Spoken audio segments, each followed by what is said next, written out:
ओम नमो भगवते वासुदेवाय। ओम नमो भगवते वासुदेवाय। ओम नमो भगवते वासुदेवाय। मदेक बंधो मत संगिना, मद गुरो मन महाधना, मन निशितारका मद भाग्य, मद आनंद नमोस्तुते। नारायणं नमस्कृत्यं नरं चैव नरोत्तमं, देवीं सरस्वतीं व्यासं ततो जयमुदीरयेत्।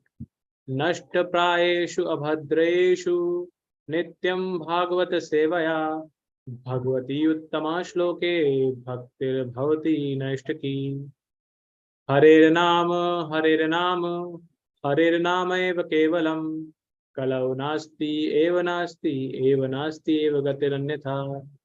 मूकं करोति वाचालं पंगुं लङ्घयते गिरिं, यत्कृपातमहं वन्दे परमानन्दमाधवम्। कृष्णाय वासुदेवाय देवकी नंदनाय च नंदगोपकुमाराय गोविन्दाय नमो नमः। हरे कृष्णा कृष्ण कृष्णा हरे हरे, हरे राम राम राम हरे हरे। बोलो श्रीमद् भागवतम की जय हो। तो हम कल इस श्लोक पर थे। कल हम पढ़ रहे थे कैसे भगवान की सेवा के लिए अलग अलग इंद्रियों की उत्पत्ति हुई, शरीर के अलग अलग अंगों की उत्पत्ति हुई, और उन अंगों के साथ साथ उनके अधिष्ठाता देव की भी उत्पत्ति हुई, ताकि भगवान की जो इच्छा है उसको वो पूर्ण कर सके। तो उसी में हमने कल अंतिम श्लोक पढ़ा था कि भगवान की जब सुनने की इच्छा हुई, तो उनके कान और सुनने की शक्ति तथा उसके अधिष्ठाता देव प्रकट हुए और उन्होंने ऐसा कार्य किया। आगे उसी श्रृंखला में हम आगे बढ़ेंगे। सभी लोग अपने हैंड रेज रखें ताकि मैं आपका नाम बोल सकूं। हमें कम से कम आज 15 लोग चाहिए, लगभग 15 लोग। तो आपने हैंड रेज रखिएगा। स्टार्ट करते हैं। कुसुम शर्मा माता जी, आपसे दो दो श्लोक पढ़ने हैं।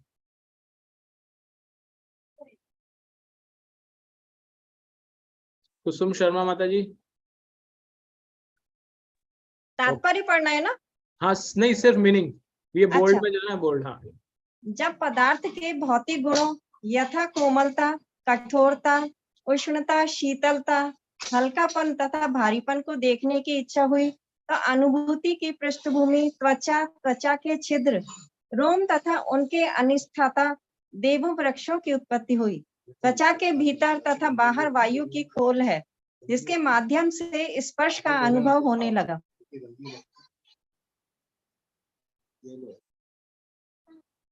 तत्पश्चात जब परम पुरुष को नाना प्रकार के कार्य करने की इच्छा हुई, तो दो हाथ तथा उनकी नियामक शक्ति एवं स्वर्ग के देवता इंद्र के साथ ही दोनों हाथों तथा देवता पर आश्रित कार्य भी प्रकट हुए। हरे कृष्ण माता ji. Hare Krishna. Thank you. Next Rakesh Vedi प्रभु जी, आप पढ़िए। हरे कृष्ण प्रभु जी। आप पढ़िए प्रभु जी। तत्पश्चात गति इधर उधर चलना को नियंत्रित करने की इच्छा से उनकी टांगे प्रकट हुई और टांगों से उनके अधिष्ठाता देव विष्णु की उत्पत्ति हुई। इस कार्य की स्वयं विष्णु द्वारा निगरानी करने से सभी प्रकार के मनुष्य अपने अपने निर्धारित यज्ञों कार्यों में संलग्न हैं।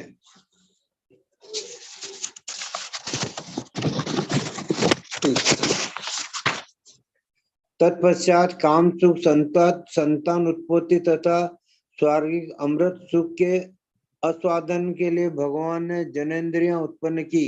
इस प्रकार जनेन्द्रियां तथा उनके अधिष्ठाता देव प्रजापति उत्पन्न हुए। काम सुख की वस्तु तथा अधिष्ठाता देव भगवान की जनेन्द्रियों के अधीन रहते हैं। हरे कृष्ण प्रभु जी। हरे कृष्ण प्रभु जी। नेक्स्ट हम पढ़ेंगे सपना पोनिया माता जी, आप पढ़िए। हरे कृष्ण प्रभु जी।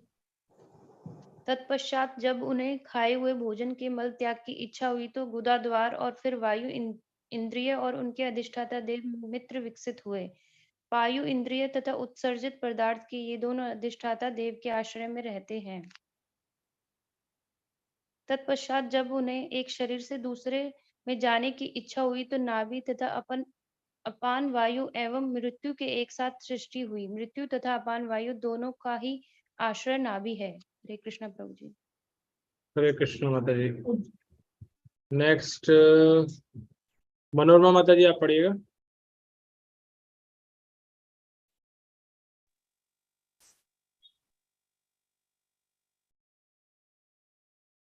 अरुणा माता जी, आप पढ़िए।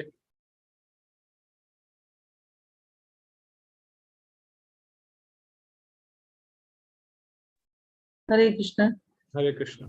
जब भोजन तथा जल लेने की इच्छा हुई तो उदर, आंतें तथा धमनियां प्रकट हुई। नदियां तथा समुद्र उनके पोषण तथा उपाय पक्ष के स्रोत हैं। जब उन्हें अपनी शक्ति के कार्यकलापों के विषय में सोचने की इच्छा हुई तो हृदय, मन का स्थान, मन, चंद्रमा, संकल्प तथा समस्त इच्छाओं का उदय हुआ। हरे कृष्ण। हरे कृष्ण। तो मन का अधिष्ठाता देव कौन है? चंद्रमा। चंद्रमा। अगर आप में से कोई लोग ज्योतिष जानते हैं तो जानते होंगे जो चंद्रमा का लिंकेज मन से किया जाता है कि कोई भी जो व्यक्ति जन्म लेता है उसका मन कैसा रहने वाला है, उसका चंद्रमा की पोजीशन देखी जाती है, क्या है उसकी चंद्र कुंडली देखी जाती है वहां पर। ठीक है। नेक्स्ट पंकज माता जी, आप पढ़िए। जब ओहो कहाँ चला गया ये त्वचा जी। वाला माता जी। त्वचा चर्म, मांस, रक्त, मेदा, मज्जा तथा अस्थि, शरीर के ये 7 तत्व पृथ्वी, जल तथा अग्नि से बने हैं, जबकि प्राण की उत्पत्ति आकाश, जल तथा वायु से हुई है। इंद्रिया प्रकृति के गुणों से जुड़ी होती हैं और भौतिक प्रकृति के ये गुण मिथ्या अहंकार से जनित हैं। मन पर समस्त प्रकार के भौतिक अनुभवों, सुख दुख का प्रभाव पड़ता है और बुद्धि मन के तर्क वितर्क स्वरूप है।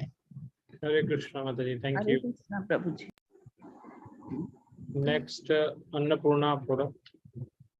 इस तरह श्री भगवान का बाह्य रूप स्थूल रूपों से घिरा हुआ है, यथा अन्य लोकों का रूप जिनका वर्णन मैं तुमसे पहले ही कर चुका हूँ। अतः इस स्थूल प्राकट्य से परे दिव्य जगत है जो सूक्ष्म से भी सूक्ष्मतम है। न तो इसका आदि है, न मध्य और न अंत। अतः यह व्याख्या अथवा चिंतन की सीमाओं के परे है और भौतिक बोध से भिन्न है। हरे कृष्ण। नेक्स्ट शकुंतला माता जी, आप पढ़िए।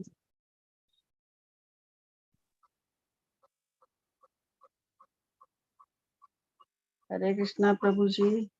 हाँ, मैंने तुमसे भौतिक दृष्टिकोण से भगवान के जिन 2 रूपों का ऊपर वर्णन किया है उनमें से कोई भी भगवान को जानने वाले शुद्ध भक्तों द्वारा स्वीकार नहीं किया जाता। ये क्या है श्लोक, एक बार दोबारा देखिए सब। मैंने तुमसे भौतिक दृष्टिकोण से भगवान के जिन 2 रूपों का ऊपर वर्णन किया है उनमें से कोई भी भगवान को जानने वाले शुद्ध भक्तों द्वारा स्वीकार नहीं किया जाता। तो अगर आप देखेंगे ये क्या है, वापस से प्रभुपाद जी ने तात्पर्य में क्या लिखा है देखिए। जैसा कि ऊपर कहा जा चुका है, निर्विशेषवादी भगवान के 2 विभिन्न विधियों से मानते हैं। एक वे जो विश्वरूप भगवान की पूजा करते हैं, दूसरे अव्यक्त। तो वापस से जो मैं हमेशा आपसे कहता हूँ, कोई हमने ऐसे प्लानिंग नहीं की, लेकिन भगवान की क्या कृपा होती है, भगवत गीता और भागवतम कहीं ना कहीं साथ साथ ही चल रही है, हमें वापस से वही चीज मिल जाती है। तो हम अभी निर्विशेषवाद जो पढ़ रहे थे वापस से वहां वही बता रहे हैं कि जो भगवान के भक्त होते हैं, शुद्ध भक्त होते हैं, वो भगवान के इस रूप को कि उनकी इससे इंद्रियां बनी, इससे मन बना, इससे ये बना, उनकी उस, क्योंकि आप उसको इमेजिन ही नहीं कर सकते, उसको स्वीकार नहीं करते, वो भगवान के साक्षात रूप को स्वीकार करते हैं। तो ये यहाँ बताया गया है। ठीक है, नेक्स्ट पढ़िए एक और माता जी। अपने दिव्य नाम, गुण, लीलाओं, परिवेश तथा विभिन्नताओं के कारण भगवान अपने आप को दिव्य रूप में प्रकट करते हैं। यद्यपि इस समस्त कार्यकल्पों का उन पर कोई प्रभाव नहीं पड़ता, किंतु वे व्यस्त से प्रतीत होते हैं। हरे कृष्णा प्रभु जी। हरे कृष्णा माता जी। नेक्स्ट अनुपमा माता जी आप पढ़िए, एक ही श्लोक पढ़ना है, लंबा है बड़ा।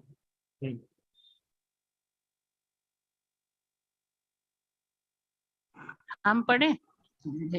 हे राजन, मुझसे यह जान लें कि सभी जीवात्मा अपने विगत कर्मों के अनुसार परमेश्वर द्वारा उत्पन्न किए जाते हैं। इसमें ये सभी सम्मिलित हैं, यथा ब्रह्मा तथा उसके दक्ष जैसे पुत्र, वैवस्व मनु जैसे सामयिक प्रधान, इंद्र, चंद्र तथा वरुण जैसे देवता, भृगु, व्यास तथा वशिष्ठ जैसे महर्षि, पितृलोक तथा सिद्धलोक के निवासी, चारण, गंधर्व, विद्याधर, असुर, यक्ष, किन्नर तथा देवदूत, नाग, वंदर जैसे किम पुरुष, मनुष्य, मातृलोक के निवासी, असुर, पिशाच, भूत, प्रेत, उन्मादी, शुभ अशुभ, आत्मा, शुभ अशुभ, नक्षत्र, विनायक, जंगली पशु, पक्षी, घरेलू पशु, सरीसृप, पर्वत, चर तथा अचर जीव, चरायुज, अंडज, स्वेदज तथा उद्भिज जीव तथा अन्य समस्त जल, स्थल या आकाश के सुखी दुखी अथवा मिश्रित सुखी दुखी जीव इत्यादि, ये सभी अपने पूर्व कर्मों के अनुसार परमेश्वर द्वारा सृजित होते हैं। हरे कृष्णा माता जी, थैंक यू। नेक्स्ट, अभी हैंड रेज ज्यादा लोगों के हैं तो सब एक एक श्लोक पढ़ेंगे अभी, क्योंकि इसके बाद से अध्याय समाप्त होगा हमारा। नेक्स्ट प्रियम माता जी आप पढ़िए। हरे कृष्णा प्रभु जी। हरे कृष्ण। हरे कृष्ण। प्रकृति के विभिन्न गुण, सतोगुण, माता जी आपकी आवाज रजोगुण, बहुत धीरे आ रही है, थोड़ा पास आके बोलिए। प्रकृति के विभिन्न गुण, सतोगुण, रजोगुण तथा तमोगुणों के अनुसार विभिन्न प्रकार के प्राणी होते हैं, जो देवता, मनुष्य तथा नारकीय जीव कहलाते हैं। हे राजन, यही नहीं, जब कोई एक गुण अन्य दो गुणों से मिलता है तो वह तीन में विभक्त होता है, और इस प्रकार प्रत्येक प्राणी अन्य गुणों से प्रभावित होता है और उसकी आदतों को अर्जित कर लेता है। हरे कृष्णा। ये जो श्लोक है ना, ये इसको याद रखिएगा जब हम प्रकृति के 3 गुणों वाले चैप्टर पे आएंगे अभी भगवत गीता के अंदर, तो ये वापस से इसी तरह से हम भगवत गीता में मिलेगा। धन्यवाद माता जी। नेक्स्ट रमानंदनी माता जी आप पढ़िए।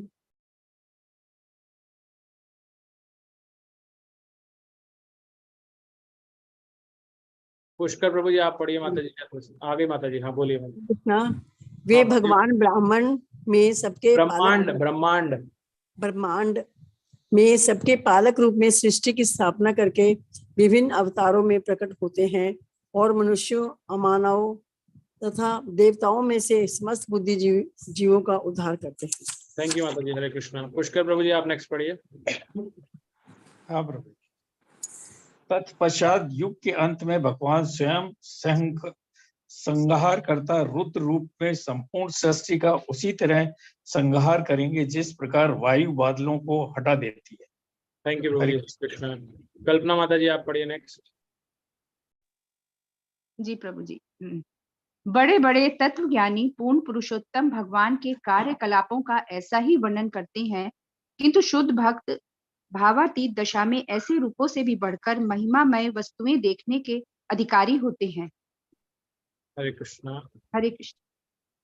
नेक्स्ट शिवा माता जी आप हैं।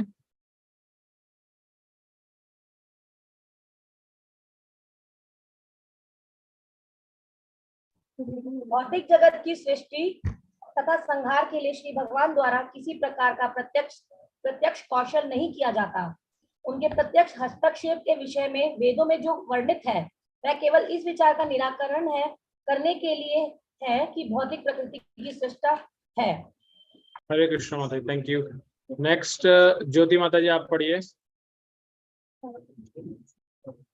यस प्रभु जी। यहाँ पर सारांश रूप में वर्णित सृष्टि तथा संहार का यह प्रक्रम ब्रह्मा के एक दिन यानी कल्प के लिए विधि विधान स्वरूप है। यहाँ यही महासृष्टि का भी नियामक विधान है जिसमें प्रकृति विसर्जित हो जाती है। हरे कृष्ण। कृष्ण माता जी। नेक्स्ट फतेह प्रभु जी आप पढ़िए।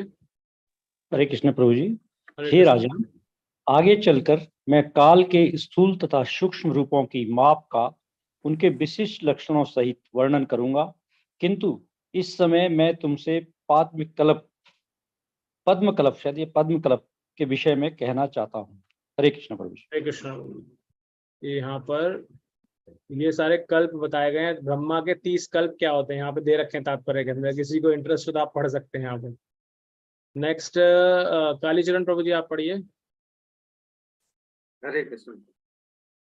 सृष्टि के विषय में यह सब सुनने के बाद शौनक ऋषि ने सूत गोस्वामी से विदुर के विषय में पूछा, क्योंकि सूत गोस्वामी ने पहले ही उन्हें बता रखा था कि विदुर ने किस प्रकार अपने उन परिजनों को छोड़कर गृह त्याग किया था, जिनको छोड़ पाना बहुत दुष्कर होता है। हरे कृष्ण। हरे कृष्ण। नेक्स्ट जयप्रकाश प्रभु जी आप पढ़िए।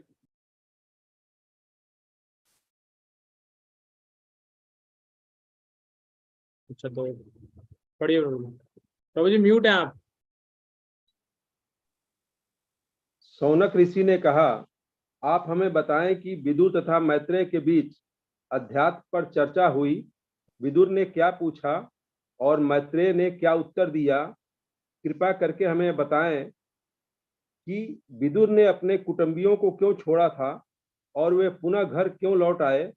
तीर्थ स्थानों की यात्रा के समय उन्होंने जो कार्य किए उन्हें भी बतावें। हरे कृष्ण प्रभु ji. Thank you. Next Sapna Sharma माता जी। जी प्रभु जी। श्री सूत गोस्वामी ने बताया, अब मैं तुम्हें वे सारे विषय बताऊंगा जिन्हें राजा परीक्षित के द्वारा पूछे जाने पर महामुनि ने उनसे कहा था। कृपया उन्हें ध्यान पूर्वक सुनो। इस प्रकार श्रीमद् भागवत के द्वितीय स्कंद के अंतर्गत भागवत सभी प्रश्नों का उत्तर है नामक 10वें अध्याय के भक्ति वेदांत तात्पर्य पूर्ण हुए।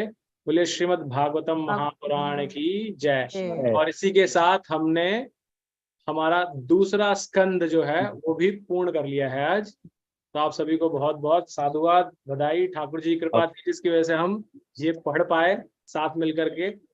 अब हम तीसरा स्कंद शुरू करेंगे।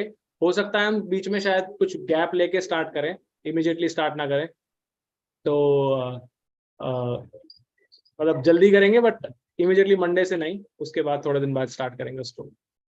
तो इस तरह से हमारा दूसरा स्कंद पूर्ण हो गया है और यहाँ पर भूमिका बन गई है आगे क्या होने वाला। तीसरे स्कंद के अंदर विदुर जी के कथा आने वाली है। पहले प्री कथा आएगी कि क्या हुआ था पहले, फिर बाद में जब वापस युद्ध के बाद में विदुर जी कहाँ गए, क्या किया उन्होंने, तो वो सब उसके अंदर आएगा।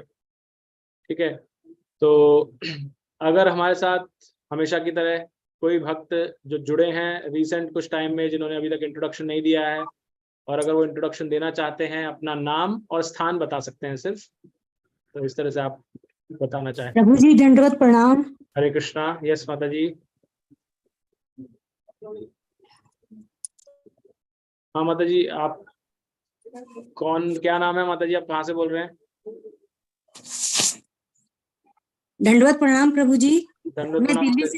मैं दिल्ली से रेणु गुप्ता बोल रही हूँ। ओके, वेरी नाइस माता जी, बहुत बहुत स्वागत है माता जी आपका। हरे कृष्णा। हरे कृष्ण, राधे राधे। राधे राधे। ओके, और कोई भक्त परिचय देना चाहेगा? ओके, नहीं तो और वृंदा माता जी आप देना चाहते हैं? हाँ जी, हाँ जी। हरे कृष्ण। मैं वृंदा गोवा से ज्वाइन किया है। वेरी नाइस, आपका भी बहुत बहुत स्वागत है। हरे कृष्णा। धन्यवाद। और कोई? हरे कृष्ण। यस माता जी, हरे कृष्णा। प्रभु जी एक क्वेश्चन है, बाद में आपने कि हम दूसरों में दोष देखते हैं, कोई भी हुई इस भौतिक जगत में, हम आध्यात्मिक जगत में भी आते हैं, स्पिरिचुअलिटी में, तभी भी दोष देखते हैं और कभी कभी सहन नहीं कर पाते। और तो मेरा क्वेश्चन है, हम भगवान से आए हैं, भगवान एक मीन्स प्रभुपाद ऐसा बताते हैं कि भगवान एक मीन्स व्यक्ति स्वरूप है, परम पुरुषोत्तम है लेकिन व्यक्ति स्वरूप है। तो ये सब पता है प्रभु जी की वो गुणातीत है ये, लेकिन जो उनको पूछते भी नहीं और जो पूछते हैं तो वो उनमें दोष बिल्कुल नहीं देखते, और उनको जो प्रताड़ित करते हैं उनकी भी देखभाल करते हैं उस दृष्टि से, और भक्तों की भी विशेष देखभाल करते। तो ये कैसे कि भगवान को कभी मीन्स ऐसा भाव भगवान में है जो और हम में क्यों नहीं? हरि बोल। हाँ तो जी इस पे हम बाद में चर्चा करेंगे, अभी तो समय बहुत हो गया है, लेकिन आप बाद में ध्यान रखिएगा। हाँ इस पे चर्चा करेंगे, ठीक है। और इवन प्रभु जी आ रहे हैं तब भी चर्चा कर सकते हैं इस पे, ठीक है। ओके तो जिन रेणु माता जी और वृंदा माता जी ने जो अपना परिचय दिया, हम आपका बहुत ही सुहृदय के साथ स्वागत करते हैं हमारे इस ग्रुप के अंदर, और भगवान से प्रार्थना करते हैं श्री श्री राधा रुक्मणी जी से कि राधा रुक्मणी जी और कृष्ण जी से कि आप भक्ति में ऐसे बढ़ते रहें और हमें आपका संग प्रदान करें, ताकि हम जिस तरह से भगवत गीता भागवतम पढ़ रहे हैं इसी तरह से आगे बढ़ते रहें। तो आइए हम मिल करके दोनों माता जी का स्वागत करते हैं, और जो बाकी भक्त जो आए हैं लेकिन अपना इंट्रोडक्शन अभी नहीं दे रहे हैं किसी कारणवश, तो हम उनका भी स्वागत करते हुए इन सबके लिए एक बार हरे कृष्ण महामंत्र का उच्चारण करेंगे। हरे कृष्णा कृष्णा कृष्णा हरे हरे, हरे राम राम राम हरे हरे, हरे राम हरे हरे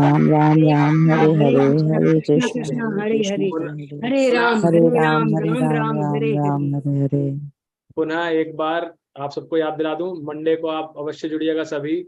मंडे को अच्युत गोपाल प्रभु जी जो एक ब्रह्मचारी हैं गोवा से, वो हमारे साथ जुड़ने वाले हैं। और तो उन आपके जो जिज्ञासाएं हैं, आपके पास 3 दिन है, आज का समय, सैटरडे और संडे और मंडे भी इवन, तो आपने जिज्ञासाएं ग्रुप में डाली, क्योंकि ग्रुप में बहुत सारे मैसेज रहते हैं और हम लॉस्ट हो जाते हैं, इसलिए अपने प्रश्न को लिखने से पहले जिज्ञासा स्टार्टिंग में लिखिएगा, ताकि मैं उसको नोट कर सकूं और प्रभु जी के पास उसमें लिस्ट में डाल सकूं, और जिस ऑर्डर में पूछेंगे वो किस तरह का प्रश्न है उसके हिसाब से देखेंगे। अगर किसी को लगता है जो प्रश्न डाला गया है वो आप भी उससे रिलेट करते हैं, आपको भी लगता है वो मेरा भी प्रश्न है, तो आप उस प्रश्न को लाइक कर सकते हैं, तो नंबर ऑफ लाइक्स बढ़ जाएंगे, तो हमें पता चल जाएगा ये ज्यादा डिमांड में है प्रश्न, तो हम उस प्रश्न को ज्यादा कर पाएंगे, पहले प्रेफरेंस देंगे, ठीक है। तो आइए अब अंत में हरे कृष्ण महामंत्र बोल करके आज की कक्षा समाप्त करते हैं। हरे कृष्णा कृष्णा कृष्णा हरे हरे, हरे राम राम राम पतितानां पावनेभ्यो वैष्णवेभ्यो नमो नमः। अनंत कोटि वैष्णववृंद की जय, श्रील प्रभुपाद की जय, श्री